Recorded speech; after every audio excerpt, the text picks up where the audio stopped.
Hey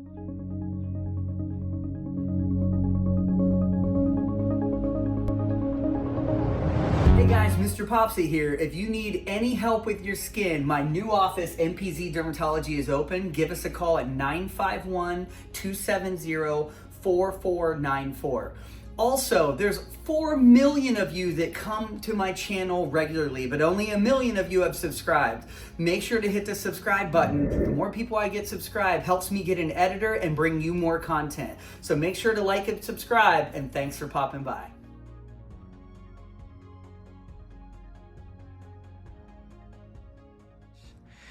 Okay guys, we have a large cyst here, and you can see the punctum right there, and it has burst. You can see the peeling, and it was swelling pretty bad for him, and he ended up going to the ER. They did a little drainage, but I'm pretty certain that there is quite a bit. Let me get my light on here. That's what I'm missing.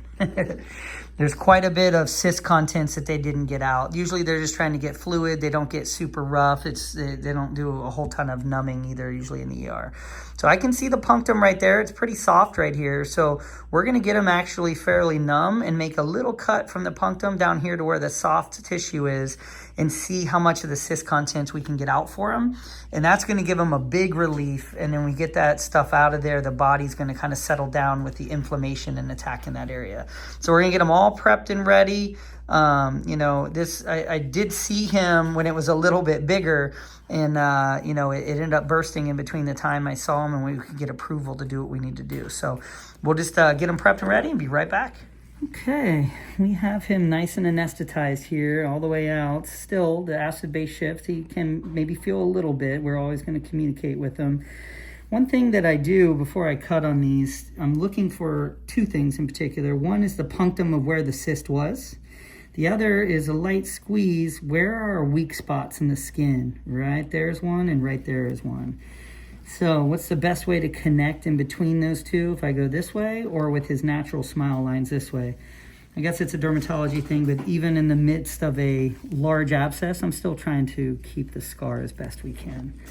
So I'm just gonna do a little poke by this one here. You okay there? Yeah. Good.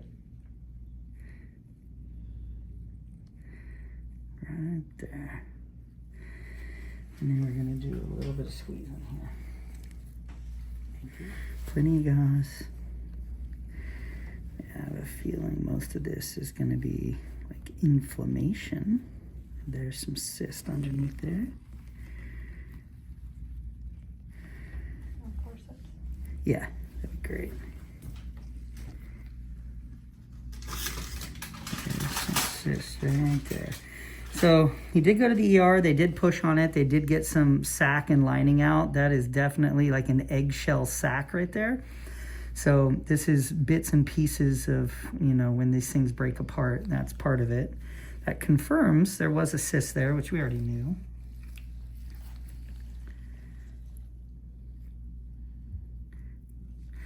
If I'm pulling too much or you're feeling any, let me know. To see the cyst kind of right down on the jawline there.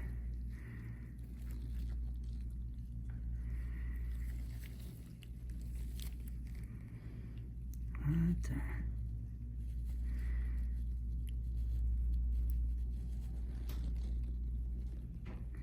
There you go, all cyst particles. Now, one thing that I always tell people, this was actually inflamed quite a bit for him, quite a while. This tissue here is just really macerate, just soft and mushy. It tears so easily, and that is the body's response to that cyst getting inflamed. It actually was starting to thin out his skin so it could pop on its own without having to needing to come to the ER or to a derm office. That will heal back in. You know, it's just gonna be mushy. Once we take this pressure off, it's gonna do a lot better. It's right up under there. Any pain there now? Mm-mm. Good, you're doing great. There's some sac lining on that.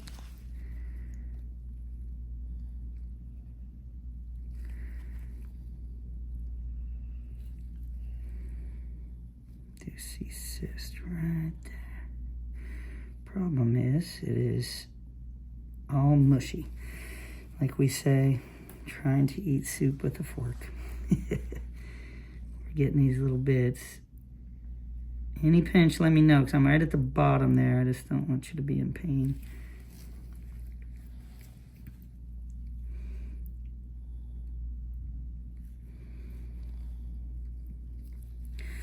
I always wonder on these big ones, how big was the cyst to begin with? You know? We don't know how much the ER got out. Definitely there's a lot of lining there. The other thing I always evaluate is which way did the cyst blow out? Where was and it was obviously this way, because you could see the cyst was probably about right there. And that, you know, there's a lot of induration and swelling around it. Gosh, might be where they poked it a little there too, at the ER.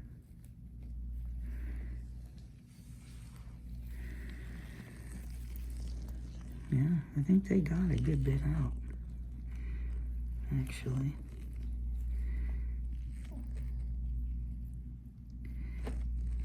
Oh, this is just kind of mushy connective tissue. Let's do a little flush. I'm gonna hold that just right there because it's just gonna run right out, but I just want to catch it so it doesn't go down his neck. Good. That helps us get out some small bits that aren't attached.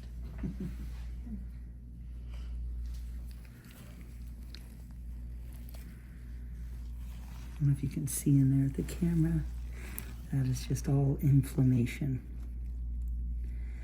And this is just the tissue that just fell apart, and that's because all the swelling and the length of time there. Putting a stitch in this is just not going to do a thing. This is just so together. The better thing to do is we're going to put a little pressure bandage on. It's going to push all that back into place, and then it will heal together. And with the right antibiotics, and now that all what was causing the pressure behind there, it'll actually heal pretty well. Not much of this tissue would take a stitch at all. That's part of the cyst. Yeah, you can take that out. We'll do one more flush.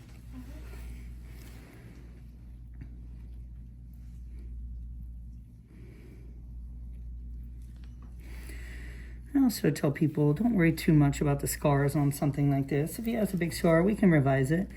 If it's kind of clumpy, we can, you know, you can always do scar revisions and pull things into place better if we need to.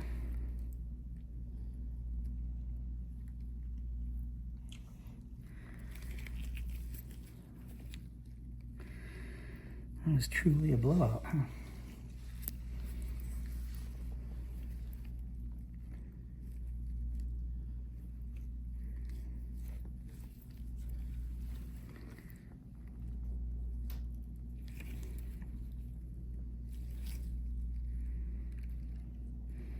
The tissue is so thin, it doesn't even...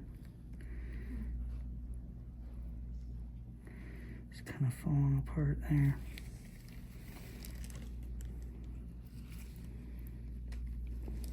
Look under the flap. Yeah, it's okay.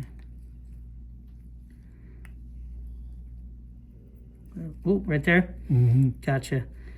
Yeah, we're not going to pull much. That was the very bottom. There was a little bit of lining, but yeah, that's not going to numb very well because it's just all mush, unfortunately. There's not much there. It's just a tiny... I'm going to flush it and see if we get that little bit that was sitting there.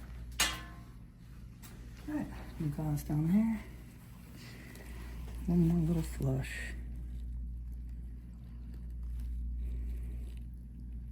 Good.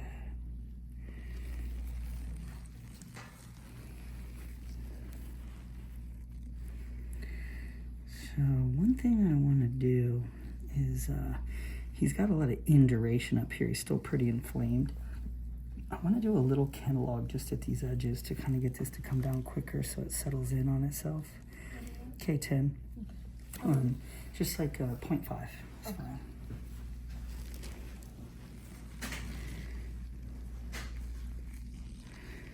So I'm going to put a bandage on here. It's going to hold everything kind of in place. It's gonna have a non-stick bandage on top, and I really don't want you to change it for like 48 to 72 hours. Okay. Just gonna be a little padding, and it's gonna kind of put downward pressure. A lot of the tissue at the surface is just kind of obliterated a little bit from the squeezing at the ER and the thinning of the skin from the cyst being there that long.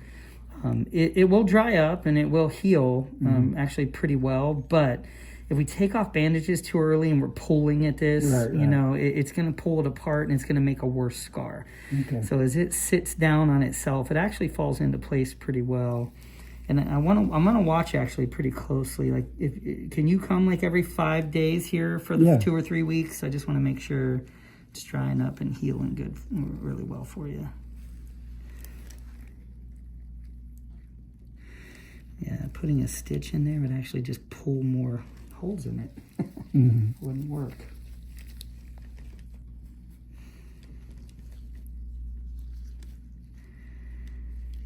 Good, so that will actually fall right into place there. We're gonna put a non-stick bandage. Just gonna give him a little Kenalog shot. So this is almost gonna be like a little star. It's on this scar. It's amazing, we just did that little cut, but.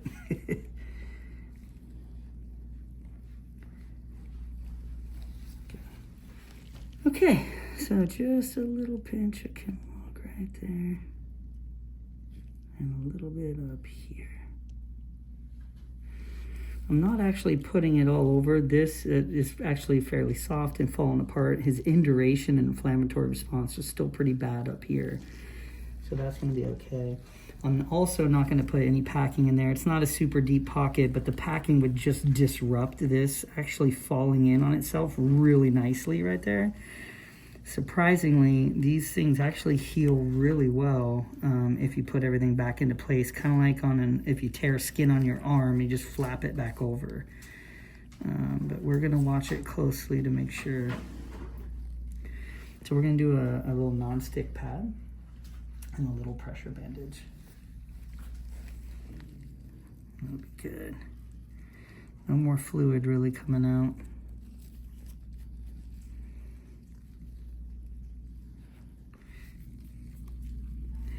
And yeah, just a little gauze underneath there, like cut one of the gauze pads in half.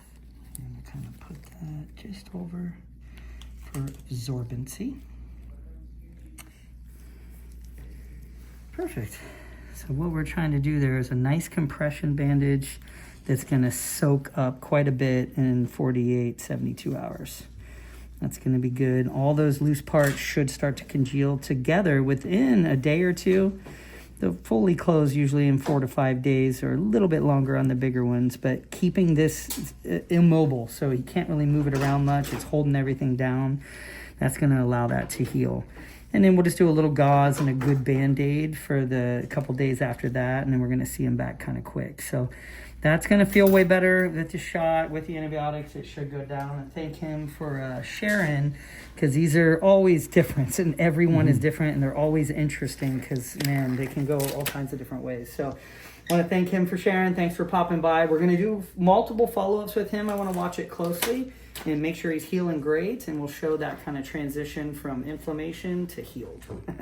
So, thank you. Okay, guys, MrPopZit here. We're about 12 to 14 days out from the large abscess or the big cyst that he had here that popped on him. He went to the ER.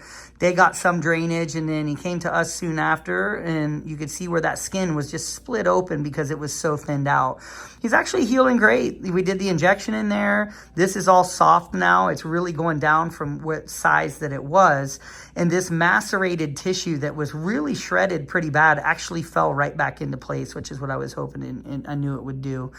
So he's just going to have a little scar right along his smile line here. And these scabs will be for another week or two. It'll seep a little bit. But those should fall off in the next 2 weeks. We'll do one more follow-up in a month, and I'll be able to see if there's residual cyst in there. The size that the cyst was, it's very likely that he is going to have a small cyst regrow when it pops like that, because there'll be some remnants somewhere. But in the next couple months, if we start feeling a little ball, we can make a small excision and we'll get that out so this doesn't happen again.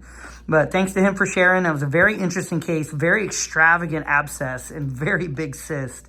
and a lot of stuff that came out with 2 different drainages. But I think he's past the worst part, and we'll just keep one more checkup in a month and see how he's doing.